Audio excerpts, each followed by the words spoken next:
Bismillahirrahmanirrahim. Assalamualaikum warahmatullahi wabarakatuh. Alhamdulillahi rabbil alamin wa bihi nasta'inu ala umuri dunya waddin. Wassalatu wassalamu ala asrafil anbiya'i wal mursalin sayyidina Muhammadin wa ala alihi wa sahbihi azma'in, amma ba'du.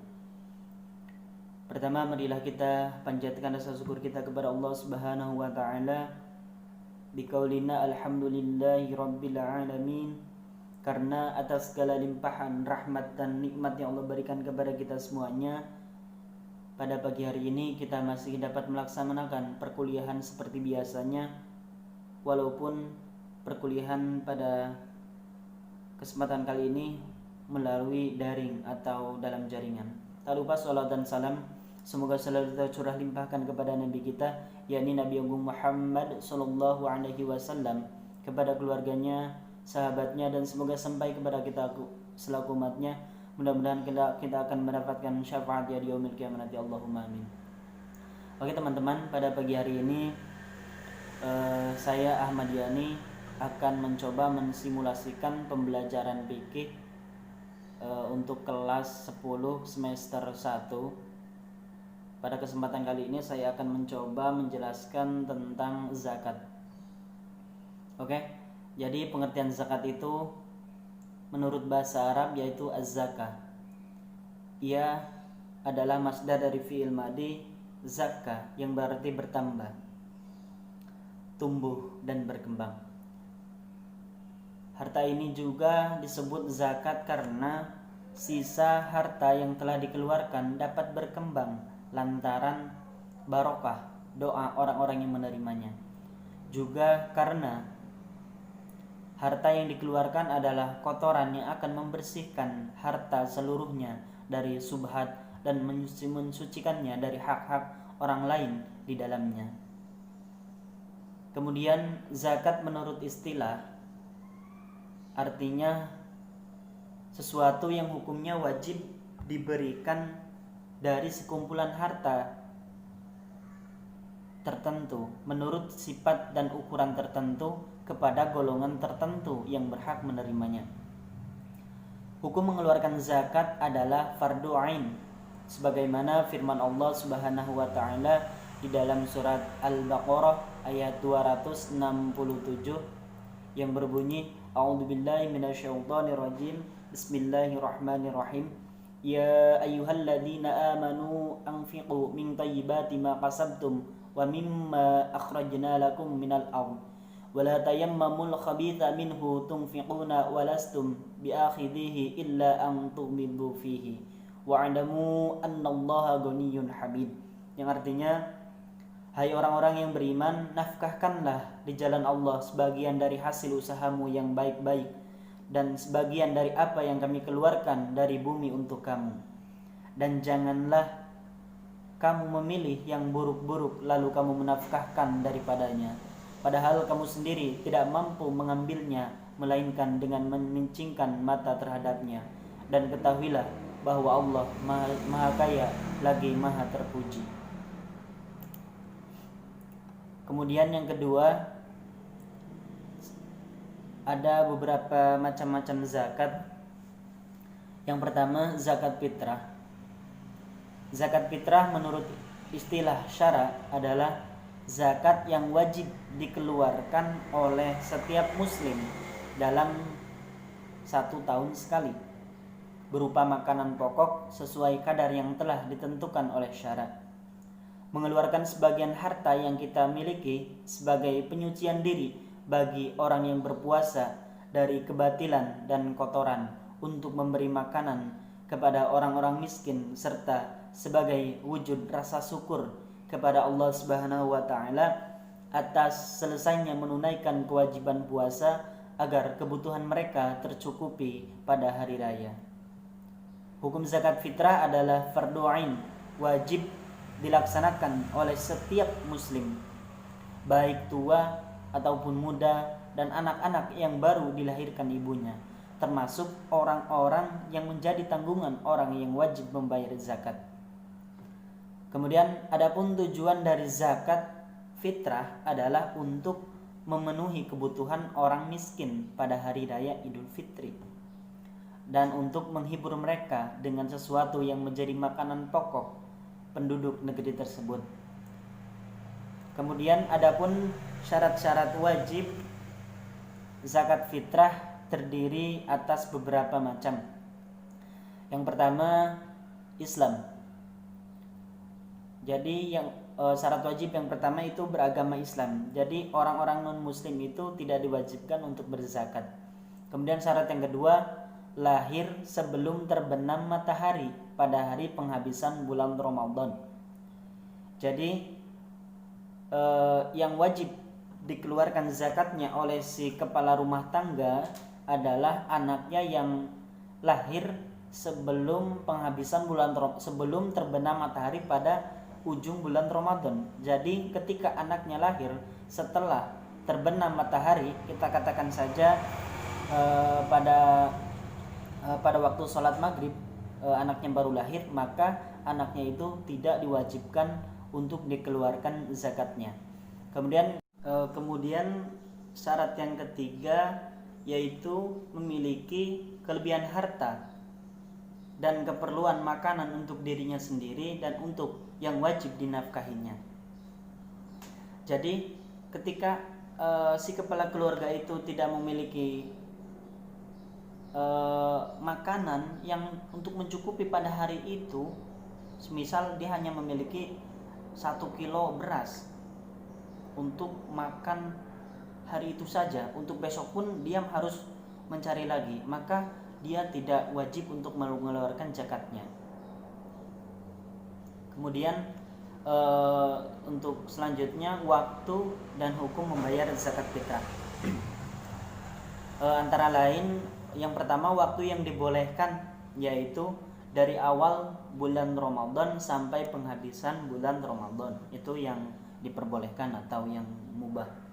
Yang kedua, waktu yang wajib yaitu mulai terbenam matahari sampai penghabisan bulan Ramadan, itu wajib. Dan yang ketiga, waktu yang lebih baik atau sunnah yaitu dibayarkan sesudah sholat subuh sebelum pergi sholat hari raya Idul Fitri, sebagaimana hadis Rasul yang artinya dari Ibnu Abbas, ia berkata, telah diwajibkan oleh Rasulullah zakat fitrah sebagai pembersih bagi orang puasa dan memberi makanan bagi orang miskin. Barang siapa yang menunaikan sebelum sholat hari raya, maka zakat itu diterima. Dan barang siapa yang membayarnya sesudah hari raya, maka zakat itu sebagai sedekah saja, bukan dikatakan zakat lagi. Kemudian yang keempat, waktu yang makruh. Waktu yang makruh untuk membayar zakat yaitu sesudah hari raya, tetapi sebelum terbenam matahari pada hari raya, itu dimakruhkan. Kemudian yang terakhir, waktu yang diharamkan untuk membayar zakat yaitu apabila membayar zakat sesudah terbenam matahari pada hari raya, sebagaimana yang tadi telah disebutkan di dalam hadis Rasul bahwasannya zakat itu dikeluarkan sebelum terbenamnya matahari pada hari raya. Jadi orang yang membayarkan zakat pada hari raya, pada hari H1 Syawal, membayarnya setelah terbenam matahari, maka itu tidak dikatakan zakat. Itu bisa hanya dikatakan sebagai sedekah biasa. Kemudian macam-macam yang kedua yaitu ada zakat mal. Pengertiannya, zakat mal itu harta, yaitu kewajiban umat Islam yang memiliki harta benda tertentu untuk diberikan kepada yang berhak sesuai dengan ketentuan nisab atau ukuran banyaknya dan dalam jangka waktu tertentu. Adapun tujuan dari zakat mal adalah untuk membersihkan dan menyucikan harta benda mereka dari hak kaum miskin dan diantara umat Islam. Kemudian syarat-syarat harta yang wajib dikeluarkan zakatnya. Yang pertama, harta tersebut harus didapat dengan cara yang baik dan halal. Yang syarat yang kedua, harta tersebut berkembang dan berpotensi untuk dikembangkan, semisal melalui kegiatan usaha perdagangan dan lain-lain.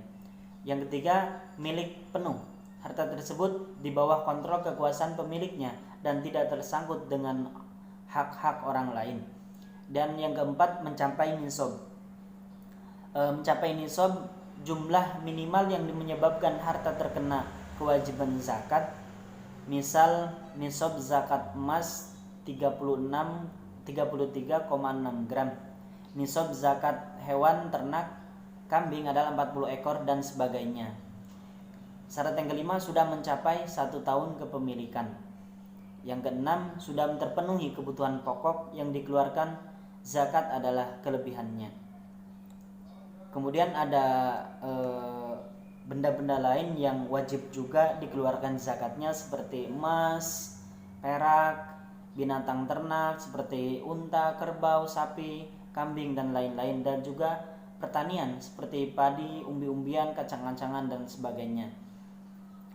Kemudian ada beberapa yang berhak menerima zakat. Ada beberapa golongan, ada 8 golongan atau kelompok seperti yang telah difirmankan oleh Allah Subhanahu wa taala di dalam Quran surat At-Taubah ayat 60 yang berbunyi, A'udzu billahi minasyaitonir rajim. Bismillahirrahmanirrahim. Innamas shadaqatu lil fuqara'i wal masakin wal 'amilina 'alaiha wal mu'allafati qulubuhum wa fir riqabi wal gharimina wa fi sabilillahi wa ibnis sabil faridatan minallah wallahu 'alimun hakim. Yang artinya, sesungguhnya zakat-zakat itu hanyalah untuk orang-orang fakir, orang-orang miskin, pengurus-pengurus zakat, para mu'allaf dan dibujuk hatinya, untuk memerdekakan budak, orang-orang yang berhutang untuk jalan Allah, untuk mereka yang sedang dalam perjalanan, sebagai suatu ketetapan yang diwajibkan Allah, dan Allah Maha mengetahui lagi Maha bijaksana.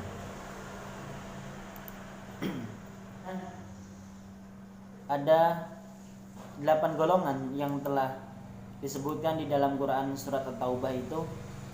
Di antaranya ada fakir, miskin, amil, mu'allaf, budak, gorim, fisabilillah dan ibnu sabil. Kemudian dari beberapa macam-macam zakat di atas, secara umum dapat kita ambil kesimpulan ada beberapa hikmah dari kita mengeluarkan zakat, baik itu zakat fitrah maupun zakat mal.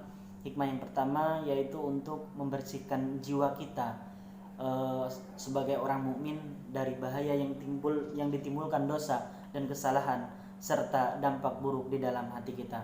Yang kedua, meringankan beban orang muslim yang memiliki hutang dengan cara menutupi hutang serta kewajiban yang mesti ditunaikan dari hutang. Yang ketiga, menghimpun hati yang tercerai-berai di atas keimanan dan keislaman.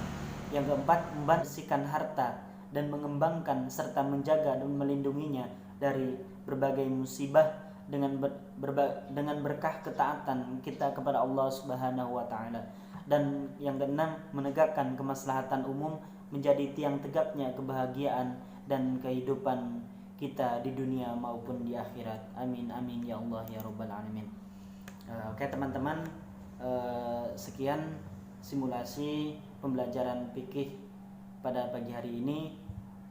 Kurang lebihnya kami mohon maaf. Kami akhiri, wallahu muwaffiq ila aqwamit thoriq. Assalamualaikum warahmatullahi wabarakatuh. Minal aidin wal faizin.